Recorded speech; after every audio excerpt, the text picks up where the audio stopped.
Okay, so I'm assuming that the rubber cement has mostly dried. This this on the hair is dried, but this still feels a little bit tacky. Um, I'm not I'm not 100% sure about how this is supposed to work, but I'm kind of going off the pretense that I think it's dried. So I'm gonna whip up a thing of black paint so I can start to paint the sideburns here, and then I'm gonna go in with a Oh, that was so much paint. Okay, that's fine.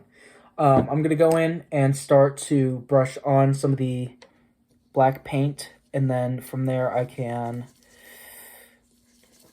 do whatever. So this is the same paint that I used for the blood tears, so it's kind of, it's not gray, but it's definitely black by this point. Like, it's definitely black. So I don't want to start off by dry brushing. I kind of want to just jump right in and see how it looks.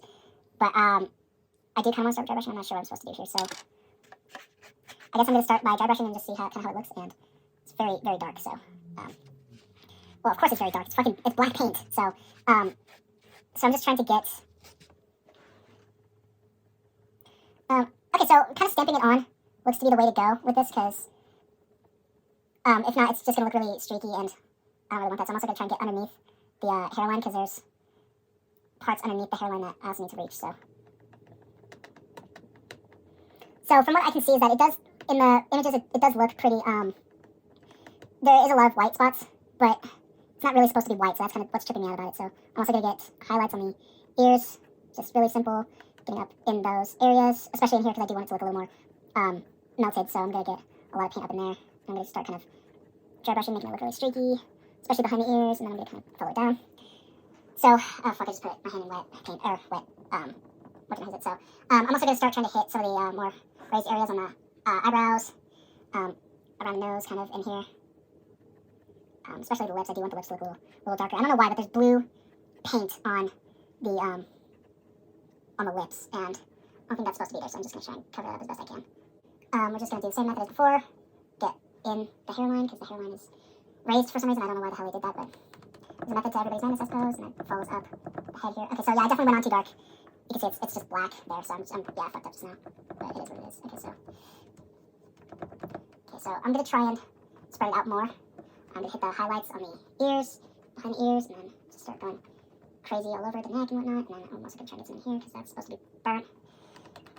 Okay, so this is looking a lot more like it's going to look a lot more burnt than it's supposed to, which I guess is fine, but, and I'm just going to hit this with another coat of, or a wash with the black dye, so, I really can't be too mad here, so, okay, so yeah, okay, so it's starting off really dark black, but as I kind of move along, I start stamping it out and working it into the mask a little bit more. It starts to lighten up and it starts to look a little less stark. So I think we're going to just try and brush it out a little bit, just to kind of look like it's smudged. And obviously going to go right down to the neck here. I forgot to do the dripping details. I just now realized that, so that's annoying, but fucking who cares? Like, it doesn't need to be dripping for you to know that it's melted, you know? Well, that's a very good way to tell if something is melted or not, is if it's literally dripping wet, because it's so goddamn hot. So, oh man, this brush is done after this. So I think I'm just going to try and get up in the ears a little bit more up here, like that, and then around here in those high areas. Especially here on the neck, because I really don't like how this neck looks. Okay, so I can brush kind of out and up, so it looks like it's kind of going up instead of, you know, wherever, so I think that's what I'm going to do instead, because, again, it's not supposed to look pretty, it's just supposed to look burnt. Okay. Okay, so I left the face largely untouched, so I think what I'm going to do is I'm going to start working on the chin and kind of around the face a little more, because, again, it is supposed to look burnt, so I'm going to try and get up here in the eyes, around the nose. We're going to go on the other side here, too, up by the nostrils. Oh, I didn't mean to smudge it like that just now. No. Okay, so here we're going to just kind of move it from the back forward. Guys, why does it actually look really good? Holy shit. Okay, even with the cartoonishly large needle hole, I'm actually not mad at that. That actually looks pretty good. Like, compared to the reference image I was working with, that's honestly pretty good. Like, yeah, I'm actually not that mad at that. That's pretty close. So I think all that's left to do is to mist the hair, mist it down a little bit, just to make it look a little more burnt, and yeah, we're good. So the hair's dry. I mean, the exposed flesh tones on the neck, I'm especially happy about because I really wanted it to be reminiscent of Halloween 2. So I'm gonna go wash this off. I'm gonna get the dye ready, and we're gonna go. And I think we are almost ready to go. So let me flip this around and we'll get to spraying.